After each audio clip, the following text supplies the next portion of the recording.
Арилжааны банкудад байгаа хугацаа хэтэрсэн зээлийн үлдэгдэл 2015 оны сүүлд 866 тэрбум төгрөг болжээ. Энэ нь өмнөх оны мөн үеийнхээс 3.2 дахин өссөн үзүүлэлт юм а. Үүнээс гадна чанаргүй зээлч өмнөх оныхоос 31%-аар нэмэгдэж 824 тэрбум болжээ. За зээлдэгчдийн ихэнх нь аж ахуй нэгжүүд байна. Тэр дундаа өнгөрсөн хугацаанд барилга орон сууцны борлуулалт багассантай холбоотой компаниуд үр зээлээ хугацаанд нь төлж чадахгүй төрсөн. Энэ нь эргээд банкны салбараа эрсдэлд оруулж байна.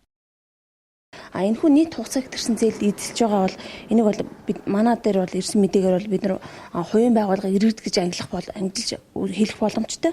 Үүнд бол нийт хугацаа хэтэрсэн зээлийн 86.9% нь хувийн хвшлийн байгууллага, 11.6% нь иргэдэд олгосон зээлээр үлдэгдэл байна. Нийт чанаргүй зээл 824.9 тэрбум төгрөг болж өмнөх сараас 24.9 тэрбум төгрөг, өмнөх оны мөнхөөс 199.3 тэрбум төгрөг буюу 31.8% өссөн байгаа. Энэхүү нийт чанаргүй зээл эзэлж байгаа иргэд аж ахуй нэгжийг бол бид нар бас хувьчилж гаргаж үзэхэд нийт чанаргүй зээлийн 83.9% нь бол хувийн хвшлийн байгууллага, 16% нь иргэдэд олгосон зээлээр үлдэгдэл байна. Хадгаламжийн мөнгөөр олгосон зээл иргэд төлөх хэмжээгээр л төлбөрийн чадвар нь сайжрах сайн байна шүү дээ. Тийм болохоор зээл чанаргүйтэй байх юм бол банкны төлбөрийн чадварт нөлөөлнө, муугаар нөлөөлнө. Ихтэй хамгаалалт бол бий.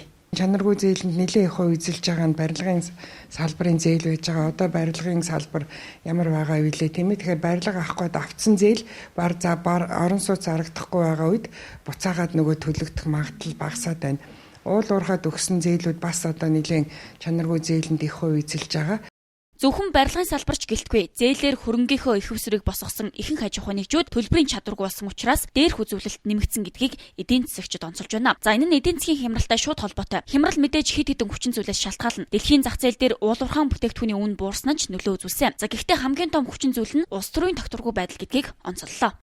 Бас нэгдүгээрт нь улс төрийн хүчин зүйл бол ихээхэн байр үзэлдэг.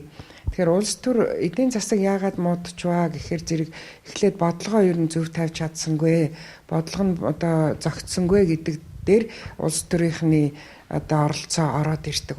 Тийм учраас дотоод хүчин зүйлийнх нь нэг номерт улс төрийн докторгүй байдал шууд нөлөө үзүүлнэ. Улс төр нь тогтворгүйцснээс эдийн засгийн хямарч аж ахуй нэгжүүд нь хаалгаа барихад хүрч эргээд банкны салбараа эрсдэлд оруулсан хямралын гинжин хэлхээ бий болсныг эндээс харж болно. Гэхдээ өнгөрсөн оны сүүлд эдийн засгийг дэмжих олон хууль батлагдсан нь энэ хүнд байдлаас гарах зам болно гэдгийг эдийн засагчид хэлж байна. За тухайлбал эдийн засгийн ил тод байдлыг дэмжих хууль, нэмэгдсэн өртгийн албан татварын хуулийг дурдж болох юм а.